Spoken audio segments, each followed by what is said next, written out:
அவங்க முறையாக அகற்றதுக்குன்னு ஒரு விதிகள் இருக்குது. அதுக்கு கிலோவுக்கு பார்த்தீங்கன்னா ஒரு மருத்துவ குழியை அகற்றதுக்கு 50 ரூபாலேருந்து 100 ரூபா. இப்போ 500 டன்னா 50,000 டன் கிலோ ஆச்சு. அதுக்கு 100 ரூபா போட்டு பார்த்தீங்கன்னா பல கோடிகள் வரும்.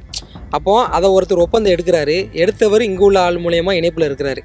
நம்ம அங்கே கொண்டு போனால் அவ்வளோ செலவாகும், நீ வாங்கினதுக்கு இவ்வளோ வாங்கிக்க, எனக்கு இடத்த காமிச்சு கொடு. ஏன்னா இது முதல் முறை இல்லை. கேரளாவிலேருந்து கழிவு வருது பல 100 முறைகள் நடந்திருக்குது. பல வண்டிகள் திரும்ப அனுப்பப்பட்டிருக்கு.